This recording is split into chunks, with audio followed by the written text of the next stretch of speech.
Buenas noches. Diversas voces estos últimos días han mostrado su sorpresa porque los usuarios del tren en la región de Murcia somos obstinados. Preferimos ir a Madrid por Albacete cuando tenemos un moderno AVE por Orihuela. Lo revelan los datos ofrecidos por Renfe. ¡Qué tozudez! Querer ir por el trayecto más corto, el de siempre, el del sentido común, cuando los políticos nos han planificado que vayamos en AVE por Alicante. Los ciudadanos preferiríamos sin duda un tren moderno por Cieza antes que pagar más para dar un rodeo por la costa. Todo un despropósito, con enormes inversiones, ante el que hemos sido sumisos. Eso sí, si nos restringen los servicios, no nos quedará más remedio que asumirlo, ¿o no?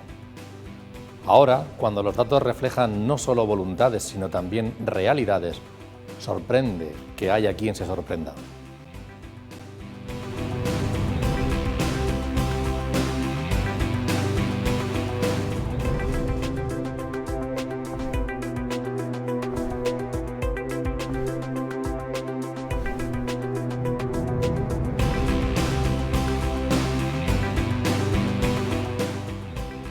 Bienvenidos al debate en Popular Televisión. Nos acompaña hoy para analizar varios temas de actualidad Javier Adán, compañero periodista. Buenas noches. Buenas noches. Encantado. Encantado yo también. Por este hueco estar con nosotros.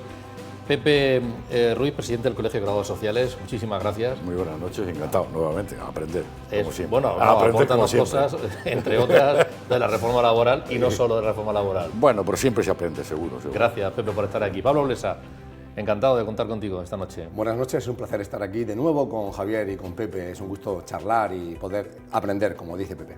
Bueno, uno de los temas de actualidad es que tan solo en unos días en las calles de Murcia, será el miércoles de la semana que viene, la gente del campo se va a echar a la calle, habrá tractorada y se está produciendo también en otros lugares de nuestro país.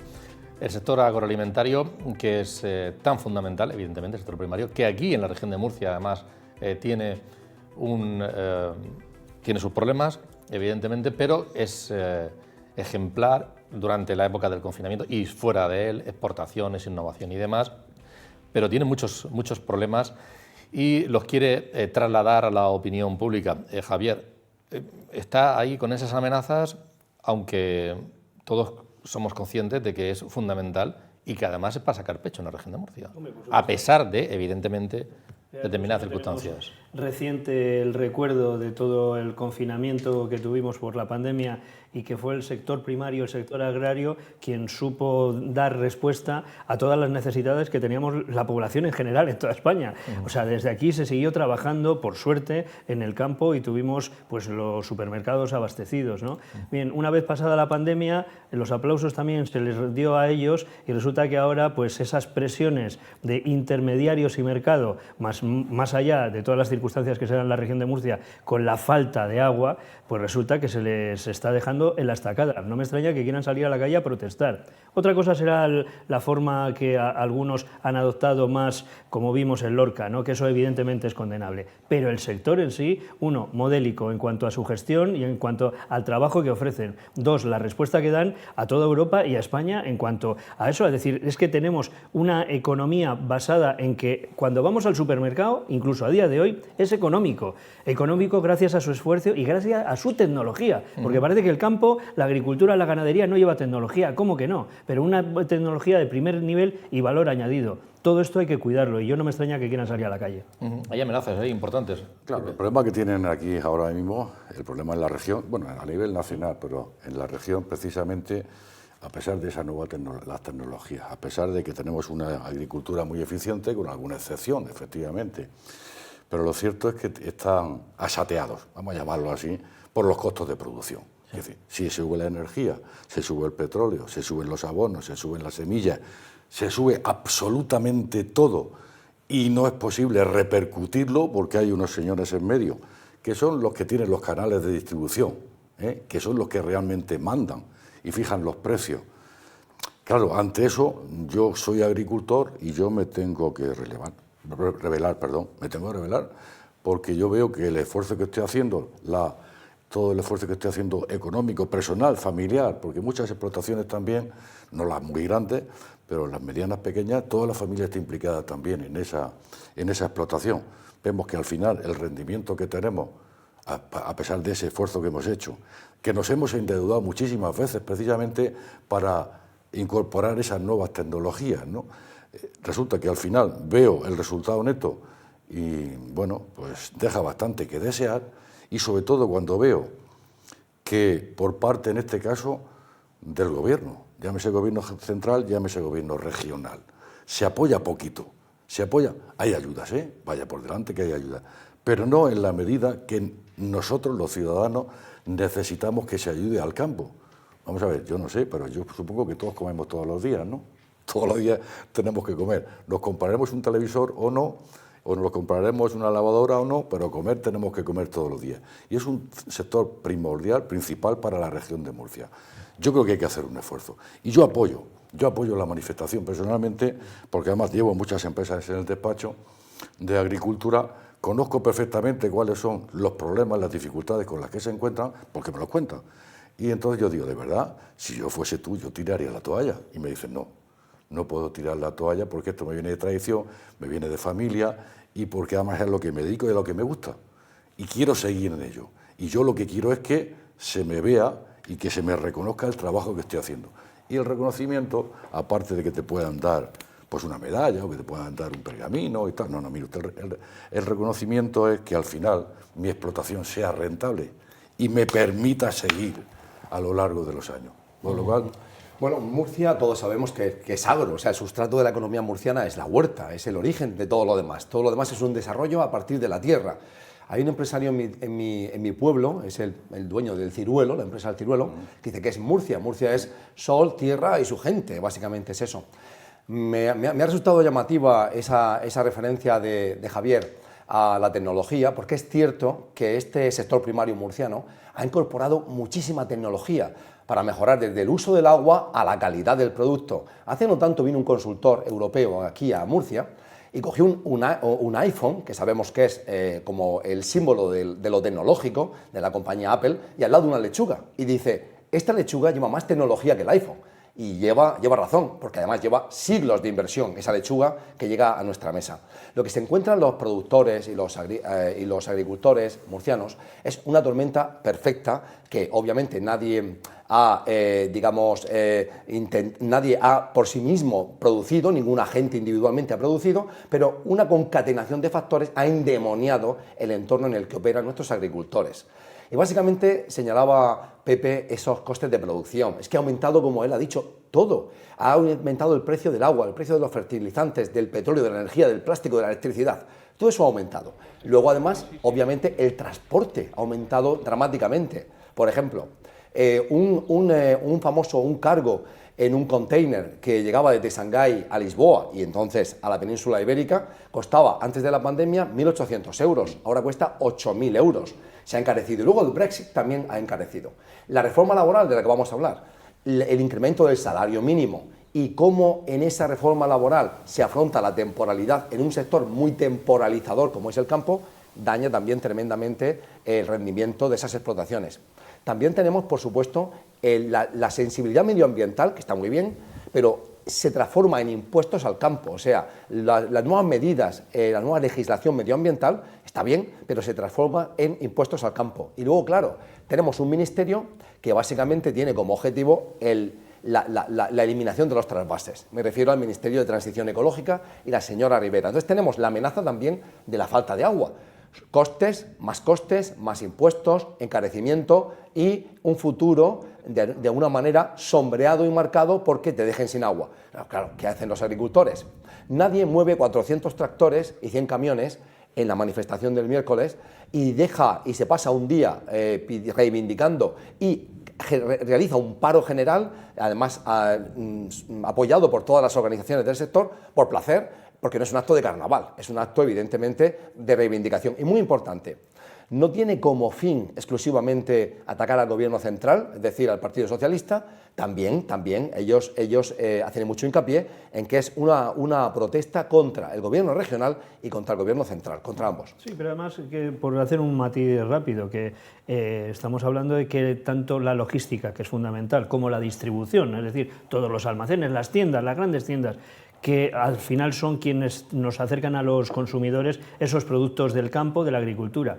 Y a mí me llama la atención el que dices, yo, por poner un ejemplo personal, el vino que compro a diario, resulta que en enero lo han subido en el entorno del 30%, pero vamos a ver, si el vino que yo compro es del año 2019-2020, es decir, esto estaba almacenado en algún sitio, nada de esto le van a repercutir al agricultor que desde septiembre ha tenido que coger, estar en la viña, estar en su huerto, sacar todo el producto y llevarlo, porque ese será el vino que yo consuma dentro de un año o dentro de 2 años. Entonces dices, a él no le están repercutiendo nada de eso, cuando él sí que ha tenido ya el coste, por ejemplo, para el mismo tractor y pagar tanto la energía que le hacía falta como la propia gasolina. Nada de esto le está repercutiendo a él. Por eso yo creo que está saliendo a la calle. Es un ejemplo pequeñito, pero yo creo que es muy ilustrativo de lo que dice. Quien sí ha aplicado todas las medidas, todas las subidas, ha sido la logística y la distribución. Empresas gigantescas a las que siempre están ahí como sotoboche, como escondidas, y a las que también habría que decir,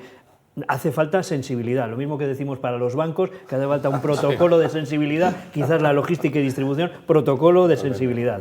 Miguel Padilla es el secretario general de COAG a nivel nacional. Tenemos un representante murciano en la cúpula de esta organización agraria, que aquí en la región de Murcia además es la mayoritaria, y nos ha atendido por videoconferencia, que está en Madrid, y nos ha hecho varias reflexiones sobre por qué esas movilizaciones, que lo apuntaba antes Javier, no solamente son aquí en la región de Murcia, se están celebrando en varias, yo creo que prácticamente en todas las comunidades autónomas, y entra además en detallar algunas de esas amenazas.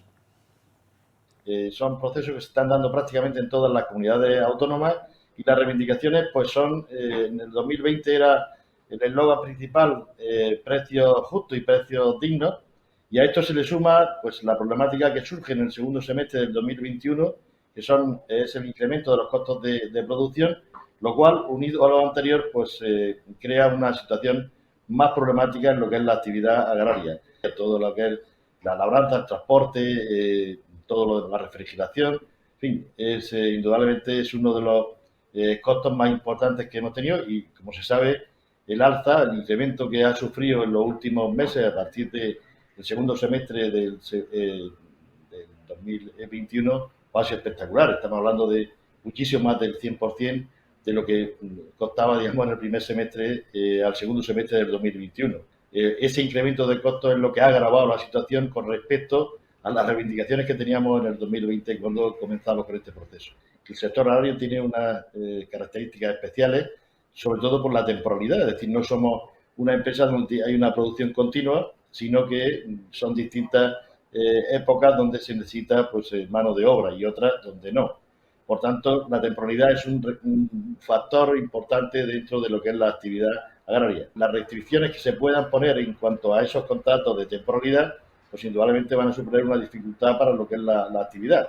Repito, porque no es una actividad continuada, sino es una actividad donde en distintos meses o semanas del año es cuando se necesita pues hacer ese tipo de contratación. Todos los recursos, todos los aportes que puedan venir de donde vengan son importantes, porque ante la necesidad no hay que despreciar absolutamente nada, pero sí es verdad que la evolución que lleva el trasvase Tajosegura en los últimos años, sobre todo con la normativa y con los recortes, pues está haciendo cada vez más difícil pues de que estos caudales aporten lo suficiente, o al menos una parte importante, lo que es en el regadío. El agua desalada es un complemento que nosotros siempre hemos defendido, porque, como digo, donde hay necesidad no se puede despreciar absolutamente nada. Ahora bien, lo que no parece razonable es que tenga precios prácticamente inalcanzables. Ha hablado de cuestiones medioambientales, ha hecho referencia Pablo a ellas, y también don Mas, sobre el conflicto y el lío de las macrogranjas o también del Mar Menor. Nos apunta lo siguiente. La situación de las macrogranjas, lo primero es que no existe en España una definición de macrogranja, es decir, no existe una capacidad que nos diga esto es una macrogranja y esto no es. es evidente que todas las actividades tienen que ser sostenibles medioambientalmente y nosotros somos en ese sentido defensores de esa sostenibilidad. Ahora bien, lo que no se puede hacer es una criminalización y sobre todo desconociendo las realidades.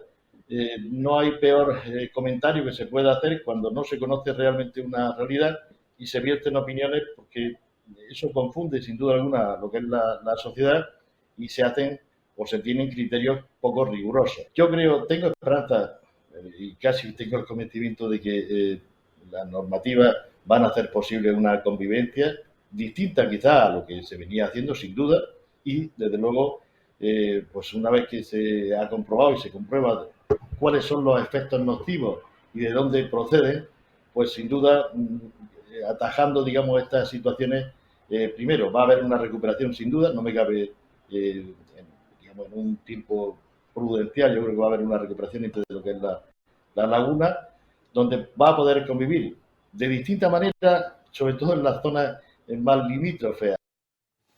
Hay otra cuestión que, bueno, se ha hablado, Javier, de subida de precios de numerosos productos de input.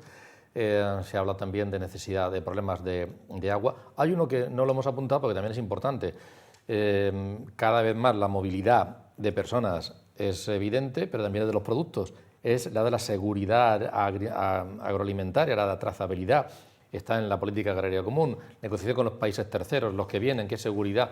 Aquí yo creo que la seguridad alimentaria en nuestro país es francamente buena. Excepcional. Y lo que ocurre con otros países es otra amenaza de decir, oye, vamos a negociar con terceros países, pero que también las condiciones sean las mismas. Esa es otra preocupación también del sector agrario. Sí, vamos a ver, lo hemos comentado en esta mesa también en algunas ocasiones. Hace falta a todos los países emergentes ayudarlos, especialmente a los del norte de África y demás. Sabemos el problema migratorio. Ese es un tema. Y con todo eso pues habrá que ayudar, por ejemplo, en esos sectores agrarios que tienen, industriales y demás. Vale, un tema. Pero en el momento en que comercializan en Europa, tiene que ser en las mismas condiciones que se exige a los empresarios de aquí, tanto a los ganaderos, a los agrícolas como a los industriales. No, a nadie se le ocurriría, yo qué sé, traer frigoríficos de cualquier país de estos del Magreb que el borde cortase, ¿no? Dice, no, es que allí el control de calidad es menor. No, tiene que ser exactamente igual que el de aquí, que tú abras la puerta y no se te caiga, ¿no? Pues en los limones, en los tomates, en todo lo que sea, en el ganado que va y que viene, tiene que ser las mismas condiciones y la misma seguridad alimentaria que está en la trazabilidad esa. Hemos asistido a algunos problemas, a algunas jugadas, a mi juicio, que se les ha hecho a algunos ganaderos de España, de Murcia también en concreto, que han vendido ganado en vivo al exterior y luego las circunstancias de esos países, circunstancias que resulta que son muchas veces oscuras, ¿no?, de intereses económicos de otro tipo, hacen que vengan. Y resulta que a estos ganaderos ha habido que matarles como hemos comprobado en Cartagena, ¿no?, hace poco tiempo, pues 900 vacas, pues que porque esa trazabilidad se pierde el control. O sea, aquí tenemos una exigencia tan brutal y tan, yo creo que muy buena, como que ocurra eso, que de repente a alguien se le matan las 900 vacas porque resulta que ya no había control cuando estaban en el barco, cuando llegaron a aquel puerto y volvieron. Bueno, pues esa exigencia tiene que ser la misma para los productos que vengan, para poder competir en igualdad de condiciones. Si no, el campo y los ganaderos volverán a salir lógicamente a la calle. Y luego también hay que tener en cuenta que hay sectores estratégicos que ningún país, en este caso la Unión Europea, no está dispuesto a sacrificar. Igual que tenemos una dependencia muy evidente de los microchips extranjeros y vemos cómo la Comisión ayer aprobó una directiva para invertir 30.000 millones y que tu industria no quede supeditada a algo que se produce en Taiwán o en China o en un entorno fuera de tu perímetro y de tus cadenas de producción en Europa, igual que tenemos una dependencia energética de Rusia que ahora tal vez a veces nos lamentamos de que exista porque tenemos miedo, pues lógicamente mantener la autonomía alimentaria obviamente es algo estratégico, tener certeza de que tú tienes la despensa en casa, que no dependes de que en un determinado país haya un golpe de Estado o haya se modifique el contexto internacional y te puedas quedar sin productos. Eso pasa en muchos lugares del mundo. Europa, a través de una política claramente proteccionista, es decir, subvencionando mediante la PAC a los agricultores europeos, también es cierto que tenemos la despensa en casa con una calidad extraordinaria, con un cuidado de la trazabilidad extraordinario y además mantenemos una Europa, y no es desdeñable, medioambientalmente sostenible. Es decir, que haya agricultores y haya viñedos y haya hectáreas de producción agrícola es una Europa más verde. Es una Europa más verde. Pepe, ha hecho referencia Miguel Padilla al tema de la temporalidad en el sector agroalimentario y las implicaciones que puede tener la reforma laboral que se ha llevado a cabo y que se ha aprobado, porque se ha aprobado. Porque se ha aprobado. No se ha aprobado, se ha aprobado. Efectivamente. Vamos a hablar de las dos cuestiones. Aquí lo que preocupa muchísimo es el contrato fijo discontinuo. Vamos a entrar un poquito en el fondo y bueno, ahí el experto eres tú, pero también un poco en la forma política, en lo que ha habido negociaciones, las dos cuestiones. ¿Qué es el contrato? ¿Qué modificaciones crees tú que ¿Cuál son es la las más filosofía destacables? del contrato fijo discontinuo?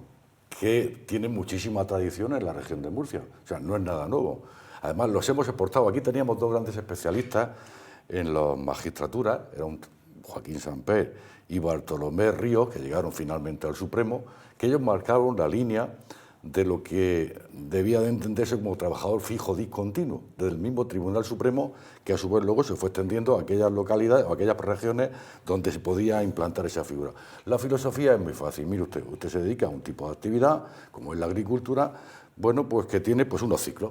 Pues viene el ciclo de la lechuga, luego viene el brócoli, y luego viene la alcachofa, luego viene, en fin, los distintos ciclos. Y claro, yo sé que usted no puede tener trabajadores fijos durante los 365 días, porque estarían ociosos parte de ese tiempo. ¿Qué es lo que qué tipo de contrato le puede estar más adecuado para esa actividad? Pues mire usted lo contrata fijo y lo llama cuando es necesario. ¿Que resulta que la temporada de lechuga es de marzo a junio? No lo sé. Bueno, pues usted ya sabe que hay una lista, hay una serie de señores que usted ha contratado por distintas categorías. Claro, el peón pues está en una lista, el encargado está en otra lista, el auxiliar de cinta está en otra lista y usted va llamando en función de sus necesidades.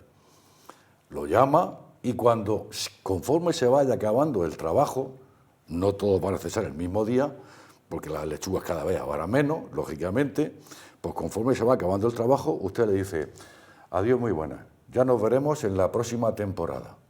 Usted le hace su liquidación, no tiene que pagarle un euro de indemnización, sino los salarios que ha trabajado, que en los fijos discontinuos lleva incluida la parte proporcional de las pagas extraordinarias y las vacaciones que me corresponderían, o sea, no las disfrutan, sino que se les paga. Y bueno, pues al año siguiente usted vuelve. ¿Y ese contrato de esa y ese es el que está. Ese es el fijo discontinuo. Pero no para esa actividad, sino para la hostelería, por ejemplo, también.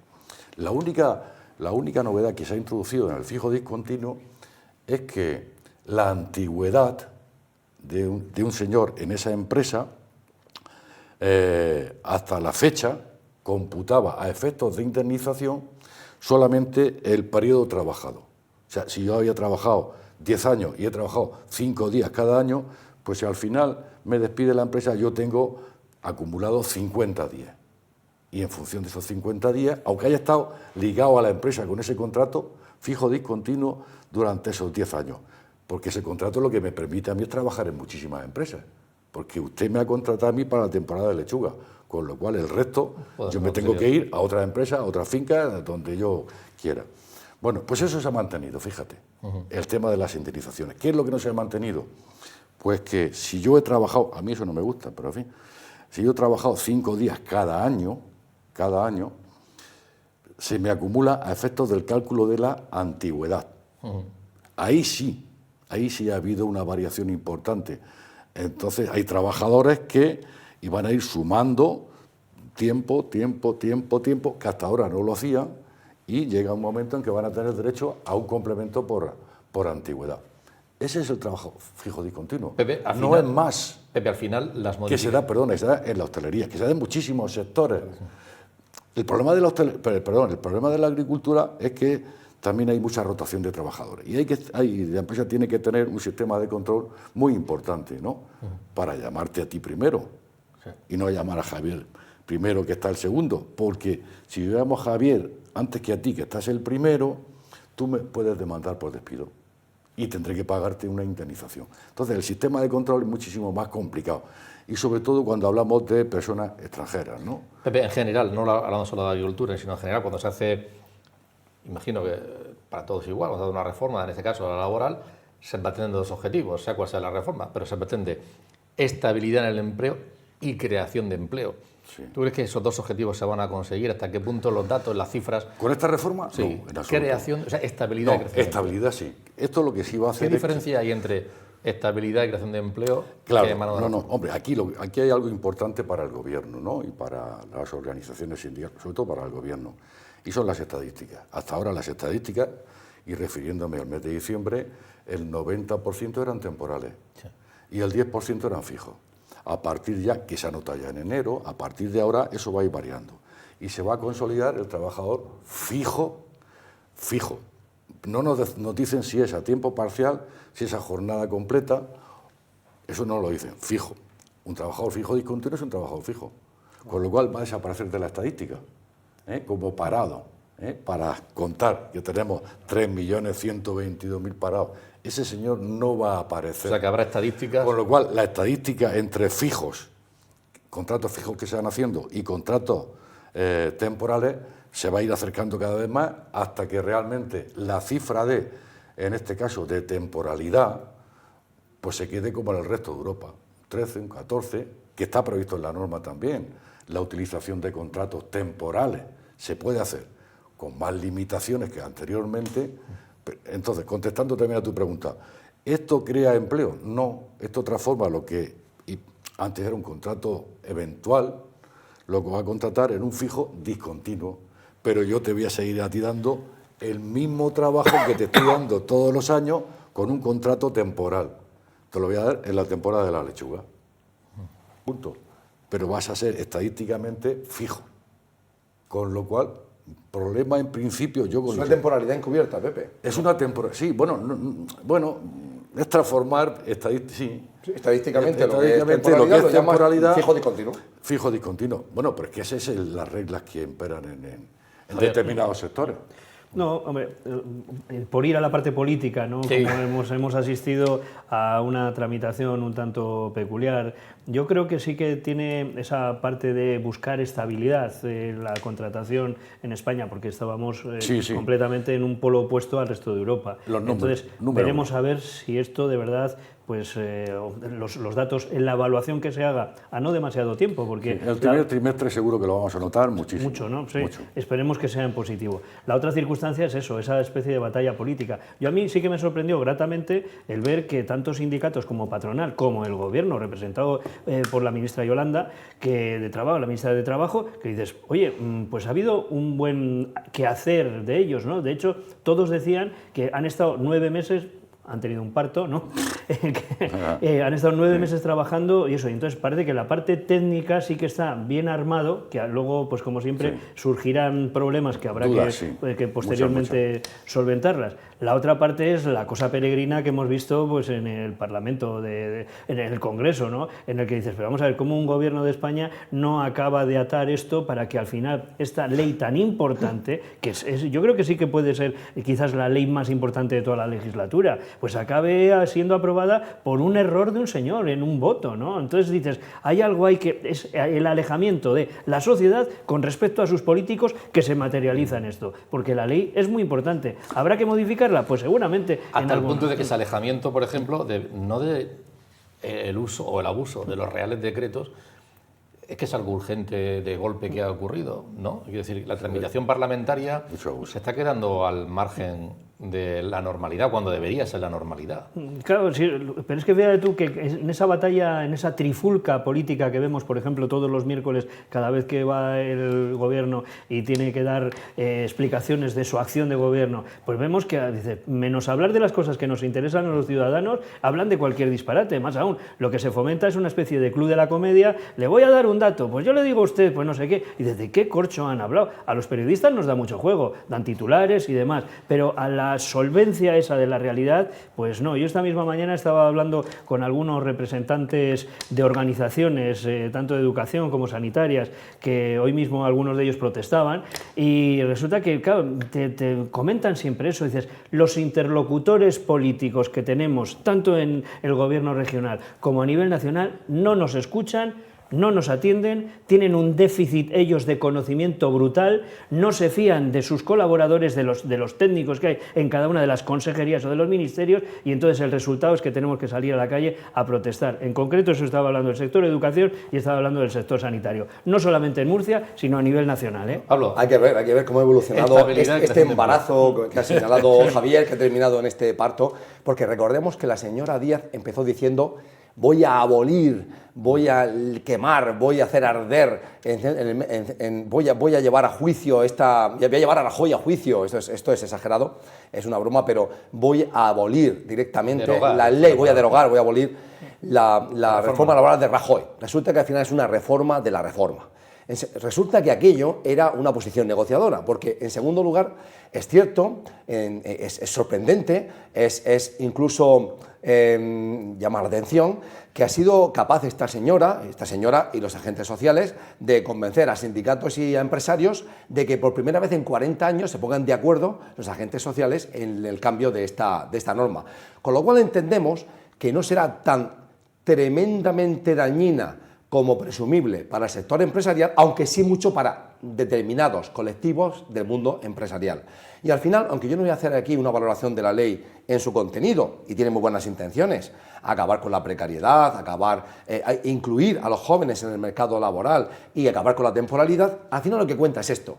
Cuando un empresario de algunos sectores, porque algunos otros seguramente pasan indemnes por ella, pero si un empresario tiene que pensárselo mucho para invertir, es que esa ley no es buena, porque lo que sería razonable y bueno es que el mercado laboral español y europeo se pareciese cada vez más al anglosajón. ¿En qué consiste? Los empresarios siempre quieren tener una mano de obra buena, cualificada y disponible. No les gusta despedir, un empresario quiere contratar, porque si contrata es que su negocio florece. Pero si el negocio no florece y va mal, tendrá que despedir porque si no la empresa se va a morir. Entonces, me gusta mucho cómo funciona el mercado laboral americano, que es mucho más flexible, con lo cual un empresario no se lo piensa contratar cuando está vendiendo y no tiene que sufrir el despedir cuando la empresa estaría en riesgo si tiene que indemnizar de manera muy alta a los trabajadores que despide. Entonces, eso me parecería tener en cuenta y visualizar el mercado laboral norteamericano a la hora de las reformas, me pareció una buena idea. Yendo a este vodevil que hemos vivido en lo que ha sido la aprobación de la norma. Bueno, ya estamos en campaña electoral. Y como estamos en campaña electoral, la línea directriz que se ha utilizado ha sido no votar lo mismo que mi enemigo. Entonces, resulta que la coalición gubernamental ha quedado destripada y deshilachada en el momento más importante para quizá la ley más importante de toda la legislatura, que era esta. ERC ha dejado tirado al gobierno. ¿Por qué? Porque Ciudadanos ha apoyado al gobierno. Y también para demostrar que tienen capacidad e independencia. También para dañar a la señora Díaz, que es una contrincante política en unas elecciones. Luego hemos visto al PNV, que como los sindicatos afines al PNV tienen condiciones mejores que las de la ley, han dicho adiós y han dejado al gobierno tirado. Y luego ha sido esperpéntico cómo se ha dividido una fracturación de los navarros, de Unión Navarra, cómo se ha fracturado ese partido. Y tú que no eres navarro, pero eres vasco, nos ayudarán mejor tal vez a entender en el futuro cómo evoluciona esa fractura, que los dos diputados nacionales de Unión Navarra se hayan salido de la disciplina de partido y hayan votado al Partido Popular, hayan sumado su voto a Vox y al Partido Popular, mientras que los líderes del partido les habían instruido de votar a favor de la norma. Y luego, claro, está el singular caso del diputado Casero del PP. Ese caso, yo no suelo escuchar a Jiménez Los Santos, por ejemplo, pero el otro día lo escuché y está quien lo llama traidor, quien lo llama ignorante, quien lo llama miope o quien dice que ha sido un error informático. Y ahí que vemos, hombre, yo no sé, yo dudo mucho que sea un traidor, es decir, que sea una persona corrupta, yo eso lo dudo. Pero ese señor se equivocó 4 veces dándole a la tecla telemática para votar ese día. Y luego, ahora, es cierto que se ha demostrado que no hay error informático, que es lo que aducía el PP al principio, un error informático. Eso es ridículo, el sistema no falla.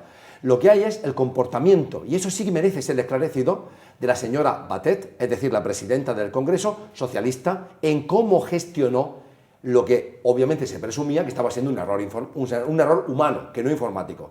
La señora Batet hizo oídos sordos, tiró por la tangente, no convocó a la mesa del Congreso para dirimir cómo se trataba que ese señor ese día había votado 4 veces en lo que se suponía un voto erróneo, y ahora el Partido Popular quiere llevarla a juicio por eso. Pero fíjate tú que se produce también aquí, desde ese análisis... Todas esas conspiraciones que ha dicho Pablo existen. Sí, no, hombre, la ha dicho 5 o 6. No, hombre, lo de que Navarro está claro. En el caso del error de Casero, resulta que es que estuvo votando todo el rato al contrario de lo que le habían indicado. Cosa que suele ser habitual incluso de manera presencial, como sabemos. O sea, hay una lista ingente de errores que incluso de los propios líderes que tienen que marcar qué es lo que se vota. Hay algunas veces que las votaciones se le ve a quien tiene que hacerlo de marcar el 1, el 2 o el 3. Incluso ellos se han equivocado algunas veces y todo un grupo ha votado en contra de lo que ellos mismos pensaban. No, bien, esto es algo habitual. Lo que pasa es que en este caso, ¿qué es lo que ha hecho la presidenta del Congreso? Pues aprovechar esa circunstancia. Es decir, esto va a favor de mi grupo, pues para adelante. Esto acabará en los tribunales, acabará en el Tribunal Constitucional, y dentro de 2 años o 3 años decía, oye, que no se puede, vale, pues ya veremos a ver ahora lo que hacemos, que ¿no? Es decir, el gobierno, entonces por eso se dio automáticamente por aprobada la ley. O sea, Pepe, eso va para al final, Yo enlazaría 3 cuestiones que tienen que ver con el mercado laboral y con el empleo, con la patronal. La reforma laboral, hemos hablado de ella brevemente, hemos hecho también más ampliamente en otros programas. La subida del salario mínimo interprofesional, ya ese consenso entre todos ya no ha hecho falta. Se ha roto. No ha hecho falta y ya se avisa incluso una posible fiscalidad, que ahí Podemos está apretándole al Partido Socialista, el Partido Socialista dice que no toca. Para que paguéis los ricos, sí, que no toca y demás. Hay que enlazarlo todo esto. Ayer me molesté por gusto, voy a ver exactamente cuál es la repercusión que tiene la subida del salario mínimo a una empresa de la agricultura. Claro, el problema de la agricultura es que efectivamente pues, es una avalancha, ¿no?, de costos que de pronto se encuentra ahí, que todos van al mismo sector. Pero yo estuve ahí sacando cuenta y resulta que en el sector agrícola, esta subida con la repercusión, en este caso, del porcentaje de seguridad social, que tuvo que aplicarle, el costo sería 1,62 diario. Euros. 1,62 euros diario. Bueno, pues por trabajador. Por trabajador. 30 euros, cada uno, 40 euros al mes. Cada uno, sí. Bueno, sí, al final son, a ver si lo tengo, 48,51. Ese es el costo mensual. Bueno, pues, y como he dicho, 1,62 diario. Bueno, pues a partir de ahí cada uno tendrá que hacer su análisis. Sí, efectivamente, Pepe, esto es o no admisible o no admisible o asumible por parte de la empresa. Cuando en la realidad, y lo digo porque yo hago varios miles de recibos de salario en el despacho, son muy poquitos los que están por ese salario mínimo, pero muy poquitos. Yo no sé si en Extremadura, en Andalucía o en Castilla y León estarán. Pero que es muy poquito. Por hacer 2 matices, ¿no?, a eso que yo los expongo y tú eres el experto, ¿no?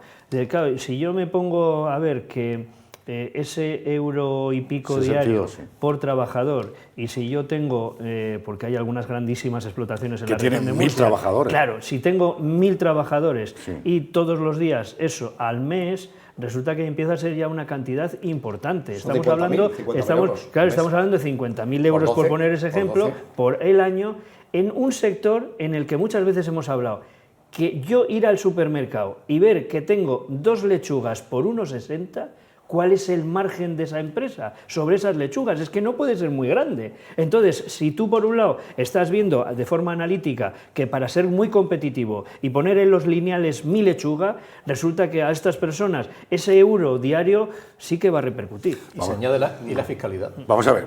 Es que al final, ¿quién tenemos que pagar todo? El consumidor. Claro. Lo que no podemos permitir, y eso son las protestas del campo, ¿no?, o de la agricultura en general, precisamente es eso, que sus niveles de renta son bajísimos. Y si una lechuga tiene que valer cada lechuga 1,60, pues que valga 1,60. No la compra. ¿Cómo que no? Que no compra, es que tú la vas a comprar. Es que estamos... El primer día no, pero el segundo sí. Y el pan lo va a comprar, y el jamón lo va a comprar. Entonces, para ti, Pepe, no es tanto esa subida. Vamos a ver, hombre, depende. Las cuestiones añadidas de fiscalidad, tributación y demás que puede llevar. Hombre, vamos a ver. La fiscalidad a la empresa es la misma. La fiscalidad, en todo caso, será al trabajador que se le incrementa su salario y habrá que ver si llega al mínimo exento, y si se queda un poquito por encima del mínimo exento, que sea un euro, pues tendrá que tributar efectivamente, ¿no? Pero a la empresa la fiscalidad es la misma, son más gastos que tiene. El problema son los ingresos. Una cuestión que me corrija, Pepe. Vamos a ver, cuando uno sube el salario mínimo, no es solo que sube el salario mínimo a los que reciben el salario mínimo, que quizás no son muchos, sino que en una situación actual de salir de una pandemia con un país muy endeudado y con una inflación muy alta, lo que tenemos es que, por un lado, la inflación genera tensiones salariales, porque evidentemente cuando tú ves que tu salario, no importa si ganas mucho o poco, o perdón, si ganas muchísimo no te importa lo que pagas por la lechuga ni por el pan, pero si eres una persona de clase media, ya no hablamos una persona mileurista, cuando ya te cuesta más dinero poner la gasolina, eso está generando presiones para que se suban los salarios. Si además subir el salario mínimo sabemos que se traslada en una presión también en cadena hacia arriba, que todo el mundo pide subir más salario, al final lo que tenemos es un país que está muy endeudado, que además se vuelve menos competitivo salarialmente, con lo cual va a recibir menos inversión extranjera, y al final puede que los costes salariales globales en la economía sí que supongan ese pequeño 50 euros, puede que se transformen en cantidades que ya visto en una empresa más o menos del tamaño que señala Javier, se transforman en muchos centenares de miles de euros a final de año. Sí, lo que pasa es que por poner dos ejemplos también que yo creo que lo pueden visualizar. Entonces, ¿lo pago yo? Se puede... Yo que estoy recogiendo lechuga, ¿lo pago yo todo? No, ese es el problema. Que vale. Sí, pero que eso, por poner dos ejemplos concretos, es decir, hay alguien que va a pasar de cobrar 960 euros, 965 a 1.000 euros. 35 más. Esos 35 euros van a ir directamente a circular en compras que va a hacer, es decir, que por otro lado tiene una buena repercusión en la propia... Es poco dinero, sí, pero ese va a estar circulando y por lo tanto para la economía eso va a ser bueno, va a ser mejor. Pero por poner otro ejemplo, en cuanto a eso de, dices, es que euro a euro, en alguna empresa de comunicación, no la voy a citar, pero todos conocemos los que somos periodistas, distintas empresas de comunicación, cuando de repente un día ya no hay bolis, como este que me han dado a mí aquí, de ya no hay bolis. Porque dice, no, hemos hecho el cálculo, aquí pues hay 100 personas que todos los días la mitad de ellos cogen un bolígrafo, cada bolígrafo son 0,20 céntimos y hemos calculado que al final de año pues son 2.000 euros en bolígrafos, esos que se ahorra la empresa. O sea, que no es porque la empresa vaya a quebrar, si no es porque ninguna empresa vaya a quebrar por eso, sino que dice, para que estén en otras manos esos 50.000 euros, que estén en la bolsa de la empresa, para lo que tenga que hacer la empresa, o dar beneficios o hacer inversiones, ¿no? Porque vamos a ponerlo también en ese plan. Lo que sí que creo yo es que si alguna empresa tuviese que cerrar por eso, es que no es empresa. No es empresa. No es empresa. Y yo tengo una cosa muy clara, ¿no? Si yo dispongo de 100 euros más todos los meses, o 35 o 42, lo que está claro que yo, pues, en la línea que tú apuntas, ¿no? Yo voy a consumir un poquito más. Y así se mueve la economía, ¿no? Si tú me pagas, en vez de 1.000 euros, me vas a pagar 500 todos los meses. Pero la verdad es que la inflación se va a comer esa subida salarial. Sí, por un lado, pero eso que llaman los economistas la tendencia marginal al ahorro, tendencia marginal al gasto, en este caso es que va a ir todo a gasto, por lo tanto va a entrar en el circuito económico y nos beneficia a todos, aunque sean pequeñas cantidades. Por no pensar en que en el momento en que llegue a un límite en el que pues cualquiera de estas personas, que estamos hablando de límites salariales muy bajos, que por lo tanto tendrán que ir en algún momento a servicios sociales, pues eso va a impuestos de entre todos. Si consiguiésemos que no hubiese ese otro gasto marginal, porque por sí mismos están generando su propia riqueza, pues yo esa parte también lo vería positivo. Hoy se cumple, no quiero dejar pasar este tema antes de que terminar el programa, quedan dos cuestiones más. Hoy se cumple el 30 años de que fuera asesinado aquí en Murcia, capital, Ángel García Rabadán, en el barrio de Vistalegre, en un atentado cometido por la banda ETA. Se produce esta lamentable efeméride, además en un contexto donde se está hablando mucho de las negociaciones, de qué tipo más o menos cubiertas o encubiertas de Bildu con el gobierno, del que necesita su apoyo necesariamente, tal y como ha marcado la acción de gobierno. Este mediodía ha habido un encuentro, una protesta, una concentración en recuerdo de Ángel García Rabadán y de apoyo a su familia y en general a víctimas allí en el entorno, en la zona, detrás de la comandancia de la Guardia Civil. Vamos a escuchar, nos ha atendido Luis Beñago. Él es el presidente de la Asociación Murciana de Víctimas del Terrorismo, quien manifiesta fundamentalmente su preocupación de que porque se produzcan esas concesiones por intereses políticos, en este momento por la dependencia del gobierno de Bildu. En definitiva, como dijo Otegi, aquello de presos por presupuestos. Vamos a escuchar a Luis Beñago. Pues primero, no autorizar ningún partido que haya sido compuesto por terroristas. Esa es la primera. No autorizar ningún partido que vaya en contra de este país. Hay independentistas, terroristas, esta gente, los partidos no debían estar autorizados. Como está pasando en Alemania y está pasando en otros sitios.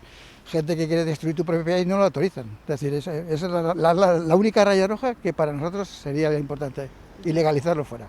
La deshonra que están haciendo, la parte que a nosotros nos toca, que son las víctimas, con arreglo al gobierno vasco, a toda la gente que está metiendo, al gobierno vasco, no, perdón, a los partidos vascos, ¿vale? Entonces, el problema está ahí. El problema está en que solución muy fácil. Partidos, tú haces un proyecto de un partido y el partido que veas tú que va a destruir este país, no se legaliza, fuera. La Unión Europea, hay 1.700 personas, creo que hay, hicieron una votación para aclarar los 300 atentados que faltan por aclarar en España. Votaron todos a favor, menos Partido Socialista y Podemos. ¿Qué esperamos? Y sin embargo este propio partido resulta que te saca la historia y la memoria histórica para volver 80 años atrás, que eso sí es malo. Venga, por favor, si tenemos 50 años de asesinatos y me viene usted a decir que los importantes son los de hace 80 años, lo que pasa es que tiene que haber cooperación de verdad. Como hubo hace años, con Francia hubo cooperación y fue cuando empezaron a desarticularse todos los comandos de ETA. Hubo una cooperación entre los dos países, sí, pero es que ahora que me digas, si cumplo aquí 5 años y en España me faltan 20, con los 5 que me quitas 15, eso es un paripe.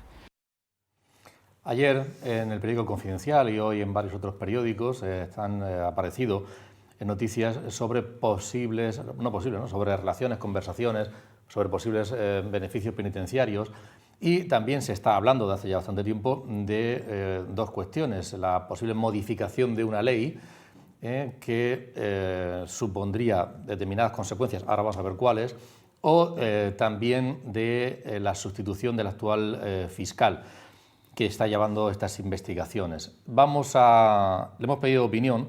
Todo esto está dentro de, qué está pasando, no está todavía claro, hablaremos en próximas semanas, pero para poner encima de la mesa qué puede estar ocurriendo en estos momentos, José María Caballero, que abogado penalista y catedrático extraordinario de Derecho Penal de esta casa, nos ha atendido y nos habla de esas posibilidades y también de una decisión que acaba de tomar la Unión Europea, y es que se declaren, sean considerados delitos de lesa humanidad. ¿Qué significa eso?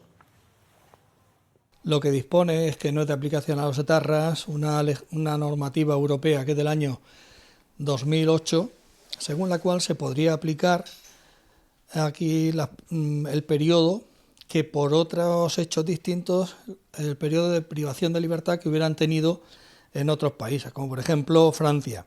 Ahora lo que pretenden es derogar esa ley de manera que se les pueda aplicar a los etarras, que serían beneficiados enormemente porque supondría una rebaja sustancial de la pena y supondría la salida a la calle inmediata pues, de muchos de los que están ahora mismo en prisión.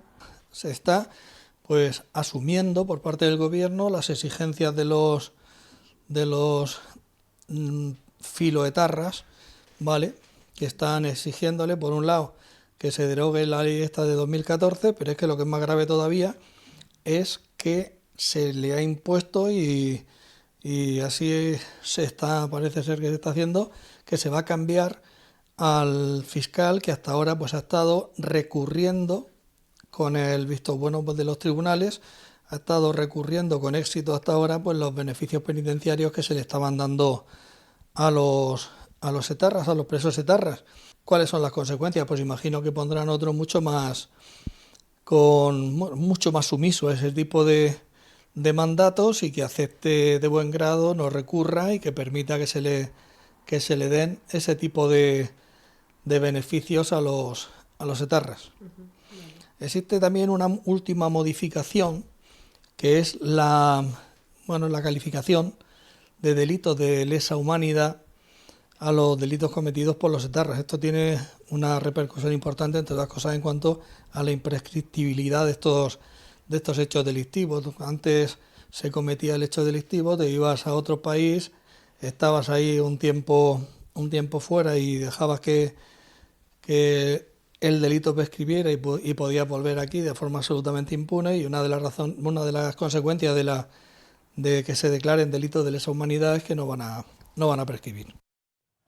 Javier, hoy precisamente El Mundo ha trabajado este tema y está dando informaciones, haciendo un seguimiento sobre esta cuestión. En cierto modo son noticias, informaciones de investigación, y vamos a ver en qué deriva todo esto, ¿no? Sí, lo veremos próximamente. Quizás eran movimientos anunciados, ¿no? Por parte de, claro, el conseguir el apoyo del gobierno vasco, el conseguir el apoyo, vamos, del PNV, el conseguir el apoyo de Bildu y demás, pues sabíamos que iba a traer consecuencias de estas. Lo primero es que dices, a las víctimas siempre se las deja abandonadas, ¿no? Las víctimas siempre son las que, pues todos esos huérfanos que resulta que por hacerse mayores de edad, apenas unos meses después del fallecimiento, del asesinato de su padre, pues resulta que se quedaban sin nada, ¿no? O sea, cosas de esas horribles que hemos conocido, y que, bueno, pues es muy doloroso el pensar que a cualquiera que tenga un delito de sangre, pues se esté viendo la opción de que antes o después pues se pueda ver reducida su pena. Entonces, claro, yo entiendo pues que es sangrante.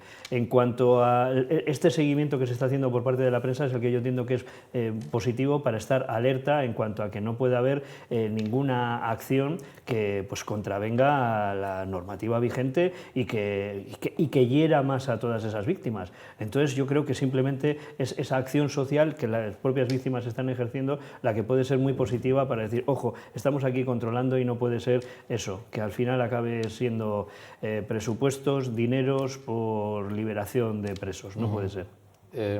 Pepe. Bueno, primero recordar a los murcianos, porque seguro que muchos de ellos no conocerán pues aquella calle que se le dedicó a Ángel García Rabadán. Seguro. Y para situar a los murcianos, usted entra al malecón, toda la calle que bordea el malecón, que va hacia el fondo, hasta la estatua aquella de José María Muñoz. Sí. José María de Muñoz, esa se llama calle Ángel García Rabadán. O sea que yo estoy convencido que miles y miles de murcianos han pasado por aquella calle. Y, hombre, pues yo lo recuerdo aquello, ¿eh? Claro, eso de tener unos cuantos años, yo lo recuerdo. Porque además conocía muy bien aquel sitio porque está la Guardia Civil, y luego en el centro de la plaza era lo que se llamaba, yo no sé si se sigue llamando igual, Escuela de Arte y Oficio. Sí. O sea, se sigue llamando porque yo iba a recoger a mi novia. No hace 30 años, hace un poquito más, pero iba a recoger a mi novia. Y entonces conocía muy bien aquel entorno, ¿no? Entonces, cuando vieron la noticia, la verdad que nos pilló y nos dejó fuera de juego, así de claro. Pensamos y dijimos en aquel momento barbaridades, que no puedo decir aquí porque estamos en un medio público, ¿no? Pero lo llamamos absolutamente de todo. Pues de hecho hubo una manifestación. La mayor manifestación que ha habido en la región de Murcia a día de hoy. Sí. O sea, esa que sí que reconoce... y la de Miguel Ángel Blanco. Sí. Pero... Esa y la de Miguel Ángel Blanco fueron dos manifestaciones donde yo creo que todo el pueblo de Murcia, toda la ciudadanía de la región, se echó a la calle. Aquello fue algo increíble. Bueno, pues una barbarie como otras cualquiera, y yo lo único que pido es que, como estaba diciendo Javier, ¿no?, los medios de comunicación, que son los que muchas veces más nos dan conocimiento de toda esta serie de hechos que la sociedad normalmente olvida, olvida. No se debe de olvidar. Y tienen que pagar en la cárcel. Es la función que pues, tenemos, estar vigilantes en cuanto a eso. A la condena que le haya correspondido, y no buscar subterfugio para beneficiar de una forma política, en este caso, ¿no? Porque eso es un juego político, ¿no? Yo te doy, tú me das, tú me libras, tú me dejas fuera Estamos hablando en este caso de delitos de sangre, o sea, es claro. Entonces, las víctimas van a ser víctimas siempre, y no se puede buscar, porque otros presos que hayan tenido algún tipo de colaboración, incidencia, pues puedes ver esa proximidad para no castigar a las familias, por ejemplo. Los que se han arrepentido, los que en definitiva, claro, que han colaborado. Y pues ojo, sí, que, al final todos perdonamos. En el libro Patria se refleja muy bien esa circunstancia que se daba en muchas familias, en las que dices, oye, es que mi hijo, por ponerlo así como sucede en el libro Patria, mi hijo ha sido terrorista, pero yo es que estaba en contra del terrorismo y en contra de mi hijo. Entonces, eso sí, ¿qué hago? ¿Lo mato? No, lo han cogido, lo han metido en la cárcel. Si tú coges a este hombre y lo pones en la cárcel más alejada del País Vasco, no deja de ser tu hijo y querrás ir a verlo. Y entonces castigar a la familia es lo que dice, cuando familias que estaban profundamente en contra de sus propios hijos, de la actitud que habían tenido. Bueno, pues eso que podemos verlo después de tanto tiempo, ojo, siempre que las víctimas estén ahí y ellas sean las que también digan, pues vamos a poder ver el otro. Delitos de sangre, eso es inamovible. Es decir, nadie va a resucitar a Rabadán y, por lo tanto, el que está preso por ello tiene que seguir preso. La Asociación de Víctimas del Terrorismo, a la que la UCAN ha apoyado tanto, y el presidente de la UCAN especialmente, con un especial cariño, y que ha habido congresos en la UCAN en relación a las víctimas del terrorismo, organizados fundamentalmente por criminología, llevan mucha razón. Llevan razón también en estar preocupados. Mirad, no puede ser que la justicia, como sabemos, se representa por una señora, que viene además de la diosa Justitia del mundo romano, que lleva un manto muy largo, lleva una espada, lleva una escala y va ciega. Lo que no podría ser es que según la naturaleza, la razón por la que tú has matado, se te trate de manera distinta. Es decir, no puede ser que un señor, un chico en Totana, mate a su novia y, por ejemplo, le caigan 40 años, y porque un señor mató en nombre de no sabemos qué cosa, y mató a 3, 5, 8, 10, 20 personas, resulta que se tenga en cuenta por qué mató, por qué se manchó las manos de sangre, para atenuarle la pena. Entonces, ¿qué es lo que preocupa a las víctimas del terrorismo a través de la asociación? Uno, que el gobierno y fuentes del gobierno anónimas han dicho que en efecto están trabajando en abolir la ley que aprobó Rajoy, por la que, ¿cuál es la esencia de esa ley? Que si un señor que ha matado a 5 o 6 personas penó una parte de esos crímenes fuera de España, al llegar a España y ser juzgado por esos crímenes, cumplían la pena completa, que sabemos que en el caso español, por la magnanimidad del sistema y de la democracia. La magnanimidad de la democracia no consiste, como pretende utilizar a veces Pedro Sánchez, no consiste que tú perdones y digamos, reduzcas la pena de asesinos natos, algunos de ellos auténticos carniceros que mataron a mujeres y a niños. Consiste en que el sistema ya en sí, el sistema penitenciario, no contempla que penes más de 30 años. Esa es una cuestión que aquí ya hemos hablado. Entonces, cuando una persona ha penado por delitos que cometió en Francia, pero llega a España y es juzgada por delitos, otros asesinatos que cometió en España, debería, y eso es lo que dice la ley que aprobó Rajoy, y que está respaldada por los tribunales españoles y también por los europeos, debes cumplir tu pena completa con las reducciones que sean pertinentes y que al final van a hacer que estés en la cárcel no más de 18 o 20 años. Entonces, si se revoca esa ley, si se abole esa ley que aprobó Rajoy en 2014, lo que va a ocurrir es que hay 54 presos de ETA en España que van a ver reducidas sus penas desde salir a la calle inmediatamente, porque penaron en Francia, digamos, 20 años, y de media esos delincuentes van a ver reducida su pena 400 años, lo que significa 8 años cada uno de ellos. Eso me parece que no es apoyar la justicia, me parece que es hacer de injusticia a las víctimas y al sistema en sí, es violentarlo, y todo además por lo que se intuye que son beneficios políticos, entendimientos políticos. Junto a la modificación o abolición de esa ley de 2014, tenemos lo que también han publicado otros medios, que son testimonios por escrito de una connivencia y línea de comunicación entre Bildu y la Secretaría General del Sistema Penitenciario, que pertenece al Ministerio de Interior. Y es un diálogo en el que ya se les avanzan pasos que se van a tomar para beneficiar a los presos de ETA mediante dádivas de diverso carácter. Ojo, nadie habla de venganza, todo el mundo hablamos de justicia. De justicia, ¿qué venganza? Es que por eso que estamos hablando en estos términos, lo que tú has expresado muy bien, ¿no? Sí. Es decir, que nadie está hablando de venganza, estamos hablando de justicia. El sistema ya es magnánimo, el sistema ya es magnánimo con ellos. Haremos seguimiento a esta cuestión, pero bueno, para terminar, aunque nos pasemos un poquito de tiempo, me interesaría conocer vuestra opinión. El domingo son las elecciones en Castilla, León, Pepe. Y bueno, dicen las encuestas que lo que parecía que iba a ser una abrumadorísima victoria, no sé si existe la palabra, del Partido Popular, igual no lo es tanto, o igual a ver qué es lo que ocurre al final. Vamos a ver dos sondeos, los últimos que acaban de aparecer. Por ejemplo, allí en la tribuna de Salamanca hay una diferencia muy poca. Ese es un sondeo que ha hecho Data 10 para OK Diario. Ahí lo que nos dice es que el Partido Popular obtendría 33 escaños, son procuradores en Castilla y León, 27 el Partido Socialista, 11 Vox, Unidas Podemos 3, es decir, que ahí habría la posibilidad de, en cualquier caso, una mayoría de... Sí, Ciudadanos están entre 0 y 1, 0 y 1, en este caso 0. Podría gobernar el Partido Popular con Vox, solo y exclusivamente, no hay otra suma posible. Vamos a ver otro sondeo, también recientísimo, que es de la Tribuna de Salamanca.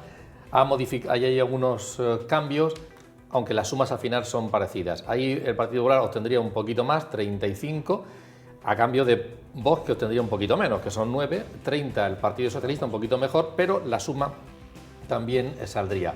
Es decir, que se ha pasado de lo que se decía al principio, que el Partido Popular podría haber obtenido casi tocando la mayoría absoluta, a lo que dicen los sondeos estos últimos días de que solo es posible una coalición Partido Popular-Vox, pero es que hay quien está diciendo, si nos vamos al CIS, que las cosas están francamente igualadas y que veremos a ver cuál es el resultado final, que habrá que esperar al último día. Javier, ¿sacamos la bola de cristal? No, sí, deberíamos sacarla, porque las encuestas yo creo que en este momento pues pueden ser muy variables, ¿no? Sí. Yo conozco bien la tierra castellana, Pepe sabe que además mi familia tenemos allí, pasamos tiempo durante el año en la Castilla profunda, ¿no? Y entonces sí que me llama la atención lo siguiente, yo creo que hay un enfrentamiento claro entre campo y ciudad. En el campo, evidentemente, tanto Vox, porque defiende los elementos claves que desde el campo se entiende muy bien, eso de que el lobo pueda matar, en el campo no se entiende, el que no se ayude a la ganadería y a la agricultura, totalmente en el campo no se entiende, los partidos que no lo hacen así, y tanto el Partido Popular como Vox sí que lo hace. Pero en cambio la ciudad, aquí ese enfrentamiento, como ocurrió en el Brexit, pues aquí igual puede ocurrir lo mismo. En cambio la ciudad es todo lo contrario. Las 5 primeras capitales de Castilla y León están en manos del Partido Socialista, empezando por Valladolid. Valladolid, el ayuntamiento es del Partido Socialista, León exactamente igual, Burgos, Salamanca, tal. Es decir, estamos hablando de que un panorama muy complejo. Entonces, todo esto en las urnas. No hay otra solución. ¿No te ha sorprendido la evolución esa, de que parecía que iba luego tal vez y ya veremos? Sí, pero se ha empleado el Partido Socialista, el presidente de España, todos estos días en poner la campaña encima de la mesa de manera sotoboche, pero con medidas pues como todas estas que hemos hablado, el salario mínimo interprofesional, los contratos, los fondos europeos, todo esto, parece que no, pero es que afectan mucho a este territorio, más allá de las ayudas que también se han anunciado también como un paquete integral para la España vaciada. Sí. Pero el PP también ha echado mano de Ayuso. Sí, bueno, sí, esa es una bandera que puede funcionar en cierta forma. Y quizás para Casado pueda ser una trampa, una trampa envenenada. Pero no te mojas, Javier. Yo es que ahora mismo te aseguro que conociendo, y he estado hablando con alguna gente de allí, y por ejemplo también la desaparición de Ciudadanos va a contar, porque por ejemplo en el ayuntamiento en el que Pepe ha estado conmigo allí, era de Ciudadanos, que tiene un pueblo pequeñito, Ciudadanos. Por cierto, haciéndolo muy bien la gente que está allí gestionando, porque esa es otra de las características. Los pueblos de Castilla, así como los pueblos en Murcia, son muy grandes. Aquí hay 45 municipios en toda la región. Por ejemplo, en Burgos casi llegan a los 300. ¿Solo Burgos? Sí, solo Burgos, casi llegan a los 300. Es decir, es un sistema completamente distinto. Allí un pueblo que tenga, pues por ejemplo, 1000 habitantes es uno de los grandes, grandes. Aquí Ojos, pues fíjate tú, es el más pequeñito. Allí sería uno de los grandes. Pepe, ¿tú te mojas? ¿Y qué tipo de población hay? Creo que si en la zona rural hay 1000 personas, en las capitales hay... Las capitales son más grandes. Es decir, por ejemplo, Valladolid puede estar en el entorno de los 300.000 habitantes, hablo así de memoria. PP, yo lo tengo muy claro, va a ganar el PP, pero va a tener que gobernar sí o sí con Vox. Simplemente eso. ¿Para qué darle más vueltas? ¿Qué estamos viendo crees que va a ocurrir al final? Sí, por supuesto. Y además, yo lo tengo muy claro. En Portugal las encuestas daban que había habido un giro, un cambio completo y luego una serie de medidas, de cosas de última hora, dejó a las encuestas por los suelos. Aquí no lo sé, yo creo que están abiertas. Lo tradicional que ha sido allí. en Castilla. En Castilla, no, las últimas elecciones las ganó La ganó el PSOE, Socialista. sí. Lo que pasa es que no le dio los números y ocurrió como en Murcia, o sea, al fin y al cabo. Entonces esa alianza entre el Partido Popular y Ciudadanos pues hizo que el gobierno estuviese en manos. Nuestros ciudadanos estamos, Pablo, pues ya está. Las encuestas las carga el diablo, salvo cuando las hace el Observatorio Español de Estudios Demoscópicos de la UCAM. Porque ahí no dejamos de acertar. Pero por las demás, las carga el diablo, es muy conocido, errores flagrantes de las encuestas antes de las elecciones. Y aquí no sabemos si se manifestará lo que visualizan las encuestas dentro de 3 días o si los datos con los que contaba el PP de partida para que el señor Alfonso Fernández Mañueco convocase estas elecciones eran correctos o ya de partida eran incluso incorrectos. ¿Y aquí a qué vamos? 1. Está claro que Génova quería comenzar el ciclo electoral que va a concluir con las generales en 2023, pues ganando y creando momentum en torno al poder del PP. Y le dijo a Alfonso Fernández Mañueco, Alfonso, convoca elecciones porque te quitas de en medio, haces que la vas a fagocitar completamente y no va a subir mucho Vox y tú gobiernas en solitario. Y luego vamos a Andalucía y seguimos conquistando territorios a lo grande. Solo que todo hace ver que el señor Fernández Mañueco y su posibilidad de gobernar en solitario se han esfumado de la noche a la mañana. ¿Y esto por qué se ha producido? Pues se ha producido también por el auge de partidos pequeños localistas. Han nacido 8 o 9 partiditos pequeños que en el campo se están llevando muchos votos. Segundo, Vox hemos visto cómo se ha espumado hacia arriba y el PSOE ha resistido muy bien, holgadamente.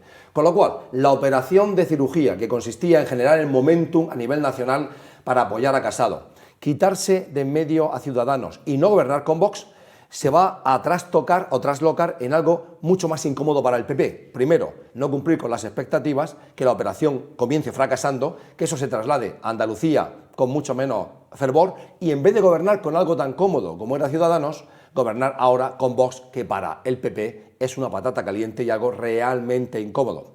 Ya veremos lo que ocurre el día de las elecciones y cuando se empiecen a contar los votos. Lo analizaremos la semana que viene. Ojo Esta con mañana- el efecto Vox, porque ese apoyo, he dicho lo del lobo, he dicho lo de el apoyo a la caza, el apoyo al agro frente a las PAC de Europa, porque allí es que todo eso es muy sensible, igual que aquí en la región de Murcia. Lo que pasa es que en el caso de lo de la caza, que aquí pues puede parecer más anecdótico y quizás de una élite, allí es algo muy común. Es decir, toda mi familia del norte de Palencia, todos mis primos, es que salían, pero o sea, como forma parte de su ocio normal. Ojo, con respeto a la naturaleza, no estoy diciendo, no ha habido nunca cosa que dé más miedo que alguien que no sabe cazar, que son los que disparan a todos lados, ¿no? Y te pueden pegar un tiro a ti. Esos son los que viven en el sexto piso. Eso es lo de la ciudad. Esta ahí, mañana que había decía, una no sabe radio cazar. y introducía pues ahí, ¿no? Introducía la lluvia. No sé si lo habéis oído. Un factor importante. Dice que Vamos el a ver, PP es sí, el único que tiene. el nivel de participación parece que también va a ser clave. Sí, clave. El nivel de participación será clave. Sí. Pero bueno, lo analizaremos la semana que viene. Está todo abierto. Las elecciones por celebrar serán el domingo. Javier, muchísimas gracias. Pepe, ha sido un placer. Igualmente. Pablo, Un gusto, gracias. encantado. Volveremos el próximo jueves. Buenas noches.